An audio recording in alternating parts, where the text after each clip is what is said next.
Greetings and welcome to the ancient and esoteric order of the Jackalope, the secret society / podcast devoted to sharing strange stories and amazing facts. I'm your host, number 13. Today we've got a brand new episode for you from number 42, Alex Baumans. Alex is pathologically interested in anything unusual and obscure. He's a closet goth, armchair general, and amateur theologian. His favorite animals are ducks, octopodes, and pigs, and you will also find him surprisingly knowledgeable about K-pop girl groups. Alex is responsible for previous episodes like Independent by Accident about the tiny non-nation of Neutral Morsne, Steampunk Google in the World City about Paul Otley and his attempt to categorize all the world's knowledge, Your Eyebrows Will Grow Back about an early attempt to sell commercial rocket packs, and last series, The Marshal is Missing, about the strange attempt to steal the body of Philippe Pétain, the dictator of Vichy France. Like those episodes, this one is a real doozy. And, it also features a lot of names and words in another language, in this case Russian, so as usual, apologies in advance for any terrible pronunciation. Mutiny on the Storozhevoy, presented by number 42. The Russian Navy had a special role in the story of the Soviet Revolution. There was, of course, the mutiny on the Potemkin, made famous by Eisenstein. Even more famous is the cruiser Aurora. A shot from one of her guns was the signal to storm the Winter Palace in Petrograd, the key event of the Bolshevik Revolution. She is celebrated in art and music and kept afloat as a museum ship. It is therefore fitting that it was a Soviet naval officer who tried to start a second communist revolution in 1975. Valery Sablin's plan was as simple as it was daring. He would convince his fellow seamen to mutiny and seize control of his ship. Then they would sail into Leningrad harbor like a second Aurora. Instead of firing a shot, however, Sablin would broadcast his carefully prepared speeches. These would inspire the people to rise up in an echo of 1917. The Politburo would tumble, and the Soviet Union would be set back on the path of true communism. It would be the dawn of a new era of justice and greatness. Things didn't play out exactly like that. By all accounts, Valery Sablin was a very serious and high-minded young man. He had a clear sense of right and wrong, and didn't hesitate to speak out against people who failed to maintain standards, whatever their position. During his training as a naval officer, he became more and more convinced that he knew precisely what was wrong with the Soviet system, and that it was his duty to let those in power know. As a junior officer, he had written directly to Admiral Grishinov, the head of the political directorate of the Navy, bypassing the chain of command. This was not terribly appreciated by the deeply bureaucratic Soviet Union.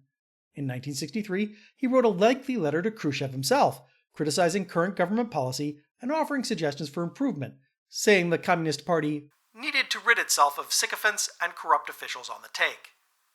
This led to an investigation by the KGB. Apart from an official reprimand, neither episode would have serious consequences for Sablin. The fact remained that he was a diehard communist, and Soviet authorities found it hard to find fault with that. According to his fellow cadets, he basically knew Das Kapital by heart.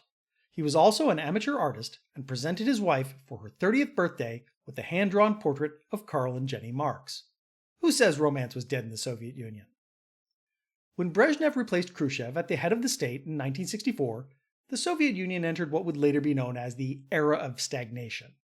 Soviet leadership relentlessly pursued military parity with the United States.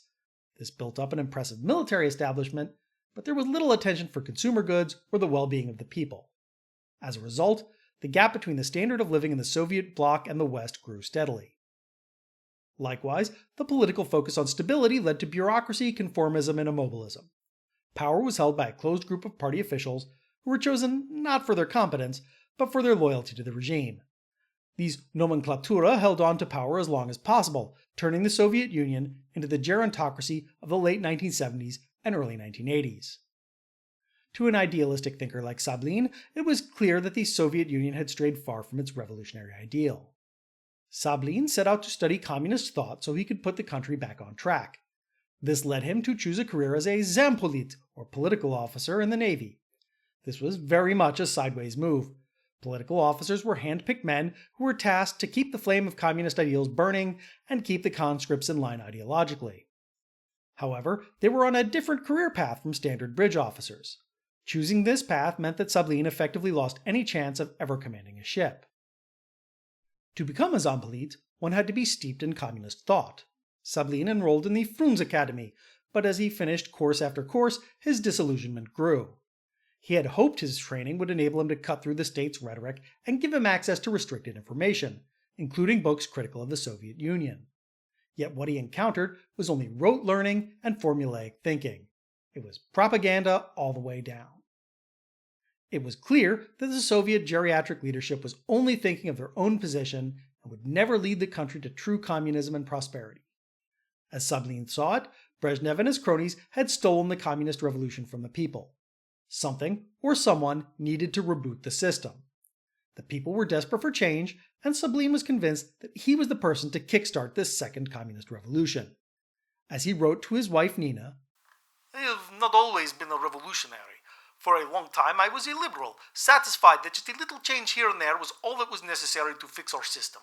Satisfied that just one or two articles exposing its deficiencies needed to be written. Satisfied that just one or two leaders needed to be replaced, and then justice and honesty would prevail in our society. That was until 1971.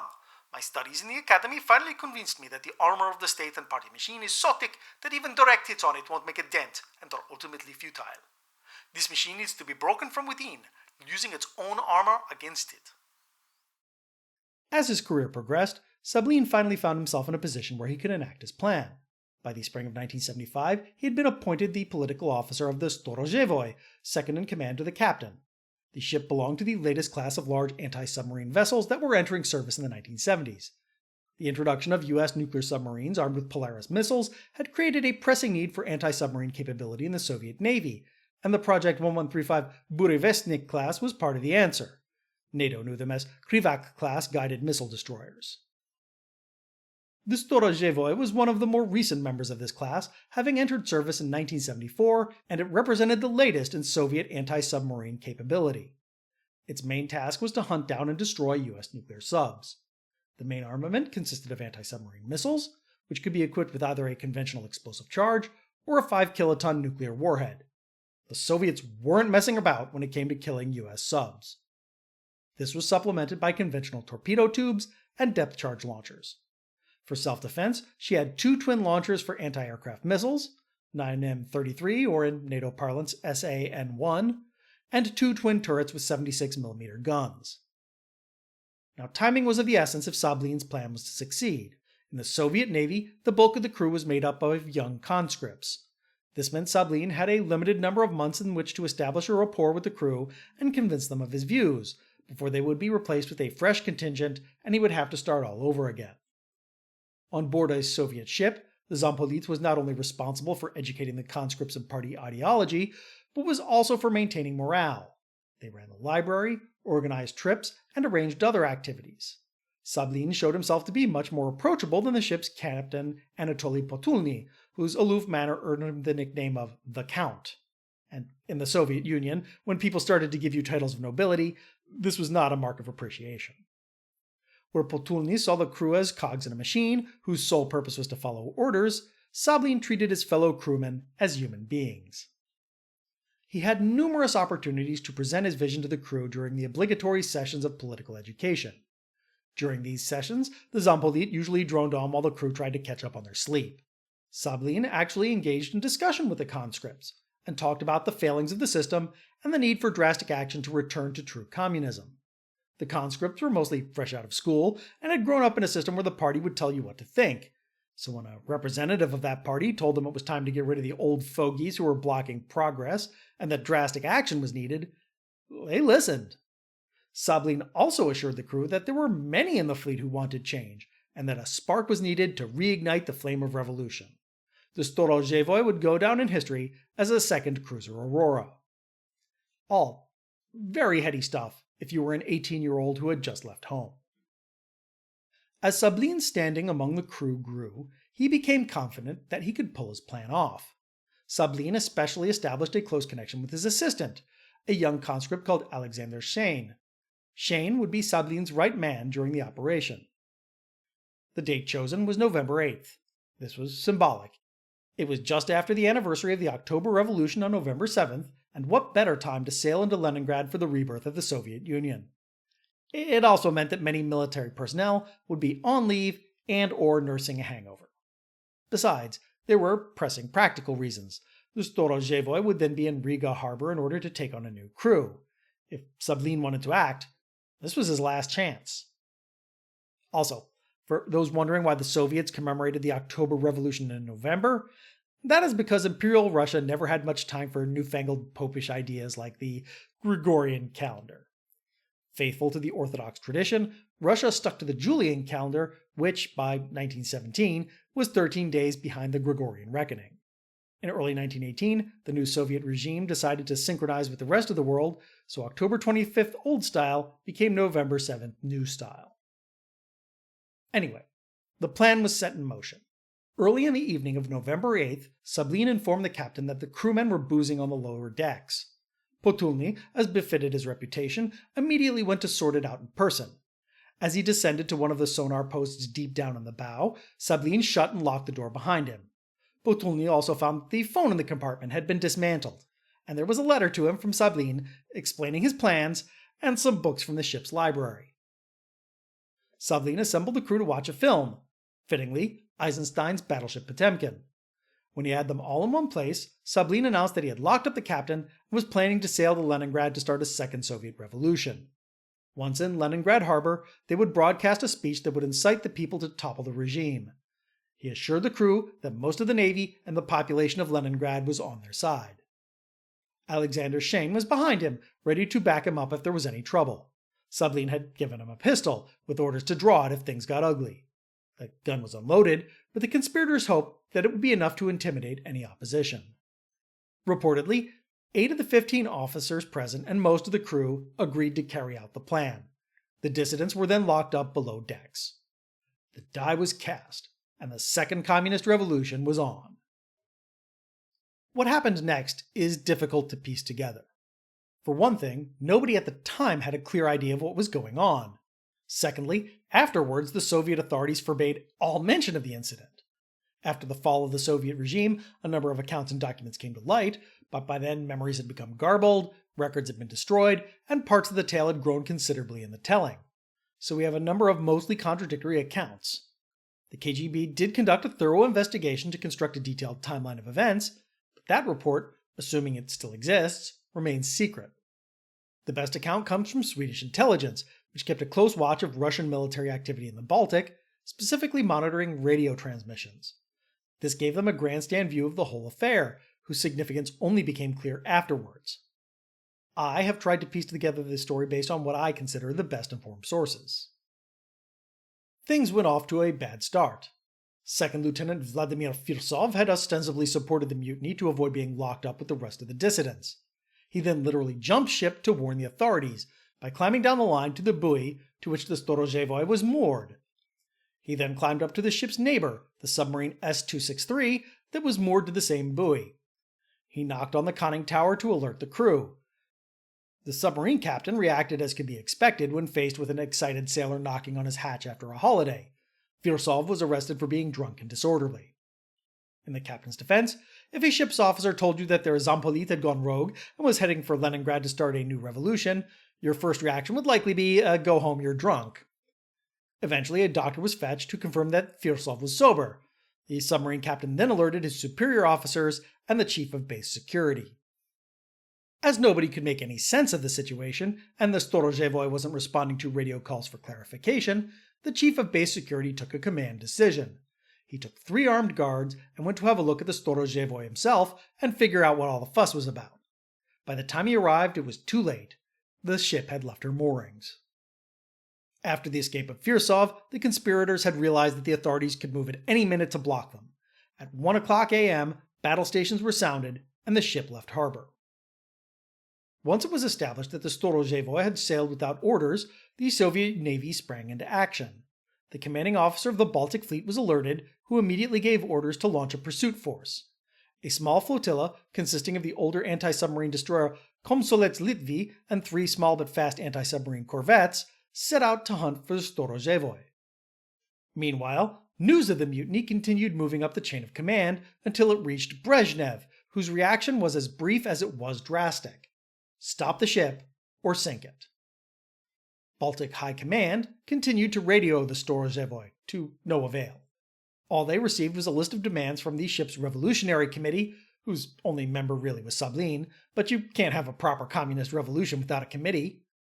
In the early morning, Sablin followed this up by broadcasting one of his pre-recorded speeches to explain his position to the Soviet people and incite them to revolt. However, the radio operator, either intentionally or out of habit, did not use an open channel. Instead, he encrypted it and broadcast it on a Navy frequency, so only naval personnel ever got to hear the call for revolution. Sablin's speech ended with an appeal to the nation. We are neither traitors to the motherland nor adventurers seeking recognition for its own sake. An extreme but necessary opportunity has come for us to openly address a range of questions about the political, social, and economic development of our country.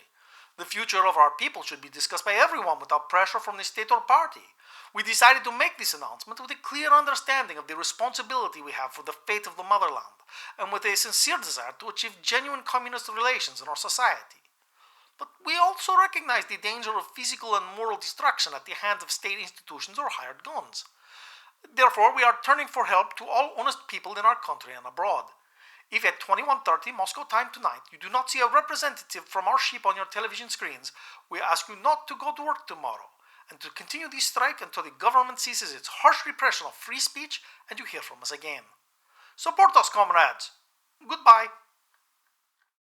Sailing from Riga to Leningrad wasn't straightforward. The most direct route was more or less north through the Moon Sound. That was difficult to navigate and required a pilot, which the Storozhevoy didn't have. So Sablin opted to sail through the more open urban Sound and then turn northeast to eventually reach the Gulf of Finland. But the first part of the journey would also take the Storozhevoy on a course straight for Stockholm. So, naturally, despite all the protestations of revolutionary fervor from Sablin, Soviet leadership assumed that he was going to defect, and had merely broadcast the speech to cause confusion. Defection on its own would have been bad enough, but this would also deliver the latest Soviet model of anti-submarine ship into NATO hands. The Storozhevoy had to be stopped. The first Soviet forces to intercept the ship were the patrol boats of the border guards. Under the Soviet system, the border guards formed an entirely separate branch of the military, ultimately reporting to KGB High Command. The standing orders of these units allowed them to open fire to stop defectors. The force intercepting the Storozhevoy consisted of Tarantul patrol boats, which could be armed with torpedoes, but in border guard service, no torpedoes were carried, so the boat's armament was limited to their 30mm autocannon. These were in no way sufficient to seriously damage the Storozhevoy, but they could be dangerous for crew in exposed positions, and would at any rate send the clear message that the Storozhevoy would have to fight for passage. Of course, the two 76mm turrets of the Storozhevoy could make short work of any patrol boat, although this would take some clever maneuvering. These turrets were intended as a defensive armament and were mounted aft to repel attackers, so they couldn't fire in a forward arc. The patrol boats approached the Storozhevoy closely, calling upon the crew to turn around by bullhorn, to no avail. As the border guards were making ready to confront the Storozhevoy, they received an order to stand down, because naval aviation would be taking over. In accordance with Brezhnev's order to stop the Storozhevoy by any means necessary, 9 Tupolev Tu-16K medium bombers of the 240th Guard Bomber Regiment had taken to the air under the command of Colonel Savinkov. The Tu-16, NATO reporting name Badger, had originally been designed as a long-range strategic bomber to deliver nuclear bombs. The Tu-16K was a modified version for the anti-shipping role. The main task of the 240th Regiment was to attack U.S. aircraft carriers far out at sea using K-10S Luga nuclear missiles, NATO reporting name Kipper. As the K-10S wasn't the most reliable of weapons, attacks typically consisted of 3 aircraft, each launching a missile at the same target. The Baltic Navy now had enough firepower in the air to blow the Storozhevoy out of the water, yet the Soviet pilots were understandably reluctant to obliterate their comrades. Also, it wasn't entirely clear where the Storozhevoy was heading. If the ship was aiming for Leningrad, as Sablin claimed, it should have been on a slightly more northerly course than it actually was. Instead, its present course seemed to be heading for Sweden. Still, Savinkov was unwilling to attack unless it was beyond doubt that the ship was trying to defect. The Tu-16K, however, was ill-suited to deliver a shot across the bow. Its armament only consisted of the K-10S missile and the defensive tail gunner. There were no forward-firing cannons. So Savinkov decided to make low-level passes over the ship, with the tail gunner firing warning bursts in the water as the plane went overhead. As a response, the Storozhevoy started to take wild evasive action to escape what they thought were strafing attacks. This in turn confused the Soviet commanders on the scene, as with the frequent course changes, they could no longer tell whether the ship was heading for Sweden, turning back towards Riga, or doing something else entirely. Finally, with Soviet top brass yelling down the telephone to stop stalling and sink the ship already, Baltic Command gave Savinkov a direct order to attack.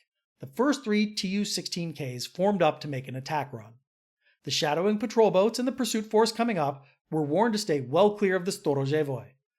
As the engagement range of the K-10S was about 100 kilometers, they first had to put some distance between themselves and the target. And at that point, frontal aviation intervened. The Frontalnaya Aviatsiya was the part of the Soviet Air Force that was tasked with supporting the ground troops. Frontline aviation would be a better translation, but frontal aviation is the standard term, so we're sticking with that. In the flurry of activity following the mutiny, planes of the 668th Bomber Regiment of the Frontal Aviation had also taken to the air. Why and how this unit came to be involved has never been satisfactorily explained. Did the Politburo have doubts about the Navy's willingness to shoot down their comrades? After all, they must have known the scene in Battleship Potemkin where the troops refused to shoot on the mutineers and join the revolution. Did Frontal Aviation want to be the branch to announce the good news to Brezhnev that they had stopped the mutiny and gained prestige over the Navy? Did somebody realize that the Tu-16s were overkill and lighter bombers were needed to stop the Storozhevoy rather than blowing her to bits? Whatever the reason, the 668th Bomber Regiment was not the best choice for the task. The unit was equipped with Yakolev Yak-28 supersonic light bombers, NATO reporting name Brewer, and was tasked to attack NATO airfields with, you've guessed it, nuclear bombs. Doctrine at the time really seems to have been nuke 'em till they glow. As such, they had no training in anti-shipping operations or even ship recognition. Because misinformation was a way of life in the Soviet Union, the pilots were told that they were attacking a NATO warship that had entered Soviet waters. This makes me think that it was a clumsy attempt at a cover-up. As the 668th Regiment wouldn't be familiar with Soviet warships and followed a separate chain of command from the Baltic Navy, they could be tricked into thinking that the Storozhevoy was in fact an intruder. They then would have no hesitation in pressing their attack, the ship would be sunk, and nobody would be the wiser. Quite how this would work when the entire Baltic fleet was already on alert remains an open question. Then again, panic reigned, and nobody was really thinking anything through. Because speed was essential, the planes took whatever bomb load happened to be available, which turned out to be 250 kilogram fragmentation bombs. These were excellent against people and light structures, but against ships, heavier weapons would have been the better option. While the Yak-28s were zooming about looking for the NATO interloper, the Baltic fleet had the situation well in hand. It had patrol boats and reconnaissance planes shadowing the Storozhevoy, a surface intercept force coming up, and strike planes getting in position to stop the ship from getting to Sweden. Even more planes were being alerted, and an additional surface force centering on a cruiser was steaming up from Kaliningrad. Baltic Command had no idea that Air Force planes were in the air at all, much less that they were on their way to attack the Storozhevoy. The 668th Bomber Regiment was equally completely unaware of all activity of the Baltic Fleet, and had only vague information about the supposed NATO intruder. Accordingly, the unit sent out scout planes to find the ship, which would then call in strike planes. The unit had scrambled in considerable confusion, so there were various formations of Yak-28s in the air looking for targets. A scout plane from the 668th soon sighted a suspicious ship and called in a strike. The first bomb run was unsuccessful, which turned out to be fortunate because the ship in question was in fact the Volgo-Balt-38, a Soviet cargo ship, which started to broadcast frantic distress signals saying it was being attacked by unknown aircraft. The follow-up attacks were hastily called off. The Baltic Shipping Company subsequently raised a fuss and had to be mollified with a couple of 20-liter jerry cans of pure alcohol as a gift from the 668th Regiment. Alcohol was used extensively in Soviet military aviation, amongst other things for cooling and hydraulics. This meant that Air Force personnel had access to large quantities of high-grade alcohol. In the Soviet Union, where vodka prices were kept very high to combat alcoholism, this proved useful. Chastened by this experience, when another scout plane spotted a suspicious ship, it took the precaution of checking the hull number. After positively identifying the Storozhevoy as the target they were after, a strike went in. This time the bombers were more accurate. But luckily for everyone, the light bombs didn't penetrate the hull and caused only superficial damage. But that didn't end the intervention of frontal aviation. Yet another scout had spotted the pursuit force from Riga centering on the Komsolets Litvi. As the pilots couldn't tell the difference between a cargo ship and a warship, they certainly weren't able to tell anti-submarine destroyers apart. Soon bombs started falling around the Komsolets Litvi. The ship took evasive action and fired off signal rockets, while the signal officer on the bridge desperately looked for the codebook to radio the planes about their error. The rockets were mistaken as anti-aircraft missiles by the pilots, who reported to base that they were under fire from NATO forces. Meanwhile, one or more of the Komsolets Litvi's escorts, believing they were being attacked by NATO planes, actually opened up with anti-aircraft guns, adding to the confusion. The troubles of the Komsolets Litvi weren't over. In her attempt to catch up with the Storozhevoy, she had been straining her engines to the point that the stacks had to be hosed down to cool them. The sudden evasive maneuvers turned out to be the final straw, and a fire broke out in the engine room, crippling the ship. Eventually, she limped back to Riga. While frontal aviation was causing havoc, the 240th Bomber Regiment was forming up to attack. Sergei Gulyayev, commander of the naval aviation of the Baltic Fleet, had decided to command the attack in person. A dedicated command and control aircraft was in the air, and it is likely that Gulyayev was on board. He certainly did personally instruct Savinkov to commence the attack and executed the special protocol for launching nuclear missiles. As Savinkov was preparing to launch, Baltic High Command suddenly received news that the Storozhevoy had surrendered. Urgent messages were sent all around to halt all attacks. Savinkov and the lead Tu-16K either didn't receive or disregarded those messages and pressed on. Fate intervened. In order to guide a K-10S missile, the launch aircraft had to keep on illuminating the target with its radar to provide guidance. Just as Savinkov was about to pull the trigger, his radar failed and he had to abort without launching. He instructed his wingmen to make another pass when he received unmistakable orders to call everything off. The Storozhevoy was safe. The earlier bombing and strafings of the Yak-28s had seriously shaken the crew's resolve. Sablin had assured them that the entire Baltic fleet was behind his idea. The air attacks clearly proved otherwise, and several of the mutineers started to wonder whether Sablin was in fact delusional. Fearing the consequences of continuing the mutiny, they freed the captain, who armed himself with a pistol and made his way to the bridge. There, he promptly shot Sablin in the leg and radioed to headquarters that he was in command again. This no doubt saved the lives of the 200 men on board. Savinkov's force was still in the air and planning to make a second attack. Moreover, yet another strike package was being assembled, this time consisting of supersonic Tu-22 bombers in the anti-shipping role. In the run-up to the attack of the Tu-16Ks, nuclear codes were mentioned. So, was the Baltic fleet really planning to nuke the Storozhevoy? The only way to be certain about that will be to know the prepared weapon loadout for Savinkov's Tu-16K, and that is now impossible. What we can be sure of is that all actions of the 240th Regiment were consistent with a planned nuclear strike. The pursuing ships, for instance, were warned to keep a distance of at least 10 kilometers from the Storozhevoy. Savinkov's force was tasked with responding to a surprise NATO attack, and as such had a mix of nuclear and conventional missiles ready. We know that the 668th Regiment wasn't allowed to change their prepared load, as speed was of the essence. So most likely, the Tu-16Ks of the 240th Regiment also took off with whatever was prepared, and nuclear anti-shipping missiles were one of the standard options. That might also explain the highly convenient radar malfunction of Savinkov's plane. That left him off the hook, so that a wingman with a conventional missile could take over in a second pass, while Savinkov himself could argue that he had followed orders to the last minute.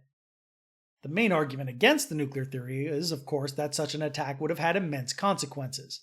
It would have created a major international incident that would have been impossible for the Soviet Union to cover up. Furthermore, it would have exposed a large number of inhabitants of the Baltic, many of them in the Soviet sphere of influence, to radioactive fallout. Was the Soviet leadership crazy enough to take such a spectacularly counterproductive action? Or did the Kremlin just blindly order a strike without stopping to consider what Savinkov's plane was armed with? The fact remains that Savinkov at least went through the motions of a nuclear strike until the sudden malfunction. The timely intervention of the Yak-28s had prevented a tragedy. Therefore, some commentators have considered that this was part of a larger plan, and that the Soviet High Command had chosen a more appropriate response rather than simply sinking the Storozhevoy. There are several arguments against this. For one, the Navy was never told to hold back. Savinkov's attack simply proceeded as planned, and backup strikes were being prepared. For another, there is the complete lack of communication between frontal aviation and the Navy. If the attack formed part of a larger plan, why wasn't it integrated in the Navy deployment? Baltic Command knew exactly where the Storozhevoy was. Instead, the Air Force pilots had to look for themselves and attack ships right, left, and center. Back in Riga, the entire crew was arrested and thoroughly questioned by the KGB. The authorities proved remarkably lenient, perhaps because they couldn't find it in their hearts to condemn conscripts for following their political officer. Only Alexander Shane got a prison sentence of 8 years. Criminal charges against all the other crew members were dropped, so they faced only disciplinary measures. Bad as that was, it was infinitely better than being spirited off to a KGB prison for sedition. For the professional sailors, the incident did mean the end of their career in the Navy. Anatoly Potulny, for instance, never commanded a ship again, and spent the rest of his career as the manager of a warehouse. Sablin himself was a different matter. The KGB established that he never planned to defect, and only intended to reform the Soviet Union. This only made the whole affair even more embarrassing. The authorities didn't want word to get out that a political officer had rebelled out of Marxist idealism, so the official story was that Sablin had tried to defect. He was condemned to the firing squad, reportedly by a direct order of Brezhnev. Perhaps the most lasting legacy of the affair is its influence on Western pop culture. At the time, Western intelligence, in the first place the Swedes, were closely monitoring Soviet naval activity. They were aware of the various movements of ships and planes, but were initially completely in the dark about their significance. When a large part of the Baltic fleet sprang into action for no obvious reason, this worried the Swedes. It was the height of the Cold War, and they feared this might be some surprise operation, or the prelude to something far worse. Once it became clear that it wasn't the start of World War III, it looked like a naval exercise, but unannounced and far more chaotic than usual. When the analysis of the radio traffic and data from other sources of intelligence came in, the incident was interpreted as an attempt of an advanced Soviet warship to defect to the West. This hypothesis was strengthened when, about 10 months later, Viktor Belenko did fly his highly secret MiG-25 fighter to Japan, proving that Soviet officers could and would defect with the latest military hardware as a present for the West. The Swedish Navy subsequently worked out protocols for the case when a Soviet ship with a skeleton crew would be seeking refuge in Swedish waters. The mutiny formed the subject of a master's thesis at the Naval Postgraduate School by U.S. Navy Lieutenant Gregory D. Young in 1982, as a case study of dissent in the Soviet Navy. When researching a new naval thriller, Tom Clancy came across this study and used the information in his novel The Hunt for Red October. As with everything concerning the Storozhevoy, accounts vary. Some say it gave him the idea for the novel. Another version is that he was considering the plot of a nuclear submarine defecting, and that the case of the Storozhevoy showed how such a scenario could be made plausible. And so the actions of an idealistic Marxist eventually led to Sean Connery standing on the bridge of Red October.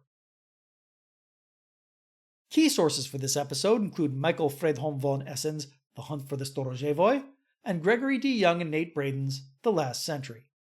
For a complete list of sources and a transcript of this episode, visit our website at orderofthejackalope.com. That's orderofthejackalope.com with hyphens between the words. No connections or corrections this week, but on the correspondence front, Alex and I were chatting about the previous episode on the Discord server, trying to figure out what exactly had motivated James Millard to fake the Dvorak treasure. It is weird, because he had almost nothing to gain and everything to lose. The only thing we could come up with was that the Dvorak article was released before digs at Catalhoyuk had started, so maybe he thought it might be his last chance at fame and glory. Or maybe it was the way for the BIAA to drum up funding. Who knows? If you have any ideas, please reach out to us at jackalope@orderofthejackalope.com. Or drop us a line at social media. We can be found at orderofthejackalope.com on Blue Sky, or at orderjackalope on Reddit, Tumblr, and YouTube. And we also have the aforementioned Discord, link in the show notes. And that's all for now. We'll be back in a few weeks, and until then, remember, that which is least known is best to know. Good night. This episode was produced by Alex Baumans for the Ancient and Esoteric Order of the Jackalope and is released under a Creative Commons Attribution Non-Commercial Share-alike 4.0 International License. All rights reserved, all wrongs reversed.